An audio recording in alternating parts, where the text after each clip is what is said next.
নমস্কার বন্ধুরা, আমি পম্পি তোমাদের সবাইকে স্বাগত জানিয়ে শুরু করছি পুজো স্পেশাল রুই মাছের কালিয়া রেসিপি নিয়ে। দুর্দান্ত স্বাদের এই রুই মাছের কালিয়া পুজোর দিনগুলোতে যে কোনো দিন তুমি বানিয়ে নিতে পারো, খেতে হয় অপূর্ব। আর এটা থাকলে আর কোনো কিছুরই দরকার হবে না। পুজোর দিনগুলোতে আমরা খুবই ব্যস্ত থাকি, বেশি কিছু রান্না করার ইচ্ছেও থাকে না, সময়ও থাকে না।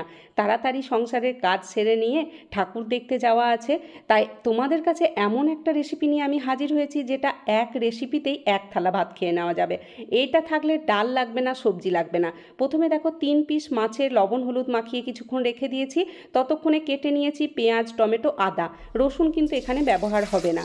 সর্ষের তেলকে হাই ফ্লেমে গরম করে নিয়ে মাছগুলোকে উল্টে পাল্টে লালচে করে ভেজে নেব। তবে খুব কড়া করে মাছ ভাজবো না, হালকা করে 2 পিঠ লালচে করে ভেজে মাছগুলোকে কড়াই থেকে তুলে নিচ্ছি।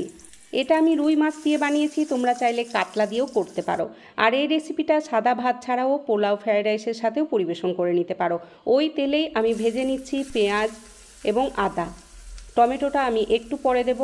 পেঁয়াজ আদাটা একটু নরম হয়ে যাওয়ার পর এর মধ্যে দিচ্ছি কিশমিশ, 10 থেকে 12টা কিশমিশ, 4টে কাজু বাদাম, সেই সঙ্গে টমেটোটাও দিয়ে দিলাম। একটা মাঝারি সাইজের টমেটো দিয়েছি আর পেঁয়াজ দিয়েছি 2টো। হালকা রং ধরেছে এবং পেঁয়াজ টমেটো বেশ নরম হয়ে গেছে। এখন এগুলো কড়াই থেকে তুলে নিচ্ছি। তেল থেকে ছেঁকে ছেঁকে তুলে নিতে হবে। দেখো ভেজে নেওয়া হয়ে গেছে মাছ, ভেজে নেওয়া হয়ে গেছে পেঁয়াজ, টমেটো, কাজু, কিশমিশ, আদা। এখন এই ভেজে নেওয়া পেঁয়াজ টমেটোগুলোকে মিক্সি জারের মধ্যে ভরে নিচ্ছি। অবশ্যই ঠান্ডা করে নেওয়ার পর মিক্সি জারে ভরবে, তারপর মিহি করে বেটে নিতে হবে। আর কড়াইয়ে যেটুকু তেল আছে সেই তেলেই বাকি রান্নাটুকু হয়ে যাবে। এখন তেলের মধ্যে ফোড়ন দিচ্ছি শুকনো লঙ্কা, তেজপাতা, এলাচ, দারচিনি, গোটা জিরে। ফোড়নটা 30 থেকে 40 সেকেন্ড ভেজে নেব। তারপর দিচ্ছি বেটে রাখা সেই পেঁয়াজ, টমেটো, কাজু, আদা ওইটা। তারপর অল্প একটু মিক্সি জার ধোয়া জল। তারপর একে একে গুঁড়ো মশলা, হলুদ, কাশ্মীরি লাল লঙ্কা গুঁড়ো, ধনে গুঁড়ো, জিরে গুঁড়ো, পরিমাণ মতো লবণ আর সামান্য একটু চিনি। চিনিটা দেওয়ার জন্যে রান্নাটা মিষ্টি হবে না, তবে স্বাদের ব্যালেন্সটা অবশ্যই আনবে। এখন মিডিয়াম টু হাই ফ্লেমে নেড়ে চেড়ে এটাকে কষিয়ে নিতে হবে যতক্ষণ না তেল ছাড়ছে। দেখো তেল ছেড়ে দিয়েছে।